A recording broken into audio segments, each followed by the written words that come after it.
Hi, Scott Orlin with CINEMA-Magazin. Oh my gosh, it is an extreme pleasure to finally talk to Quentin Tarantino, this time for the movie Once Upon a Time in Hollywood.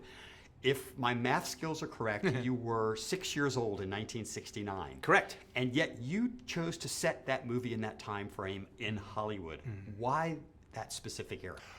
Well, you know, it's interesting because even when you're 6 or 7, you're pretty aware. I mean, that's the time that you kind of start becoming aware. And you start really noticing things outside of your own living room, and you start noticing the world and start kind of seeing how things work. And even, even though you wouldn't know to call it culture, you start understanding what culture is like.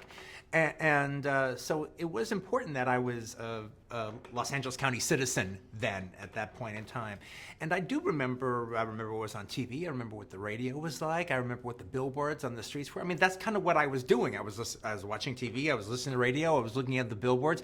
That was sort of my way of taking in adult culture. And so I had a very, very strong, very easy to go to memory when it came to all that. You know, you have worked with Brad Pitt and Leonardo DiCaprio separately before. What type of energy as a filmmaker did you see when you put those two components together? Well, working with them as actors is, I mean, that just, they're just terrific actors, and we're working and we're trying to get the best out of the scene. However, the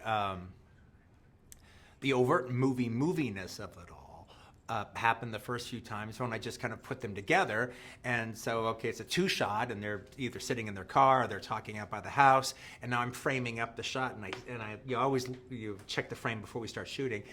So I'm looking through the viewfinder, and I'm like, wow, I'm seeing these guys, and they're right there together, and it doesn't feel like I'm on a sidewalk shooting outdoors. I feel like I'm sitting in the Cinerama Dome watching the movie. And two, what's really fascinating to me, and I have to be really careful how I frame this question, you've done this several times when you deal with historical events in movies.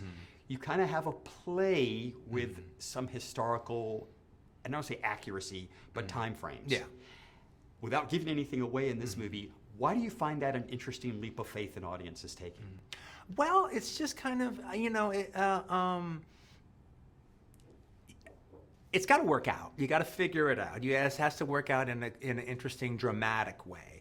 But one of the things that is kind of interesting about it is if I do a story that I feel that people feel that they know the outcome to, well, maybe not so fast.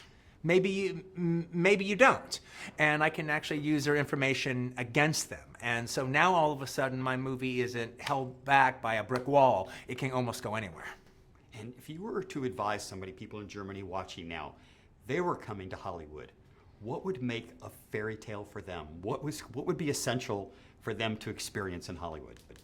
Oh, well, it kind of depends on what you're interested in. I mean, the thing about it is, coming from Germany, it's like you've got one of 5 or 6 wonderful beaches out here in Los Angeles, and you can come out to. That'll be terrific. Come out here during the summer, where it'll be sunny all the time, as opposed to Germany.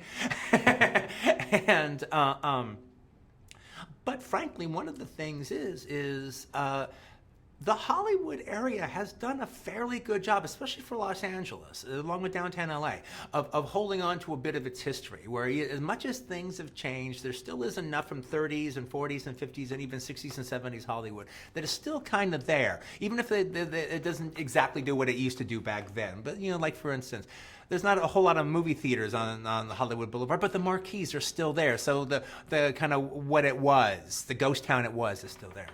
Quentin Tarantino, it was always such a pleasure. Please don't let this be your last movie. This won't be my last one, I promise. We want to keep this man making movies. It's always such a pleasure, and this is Scott Orlin. Until next time.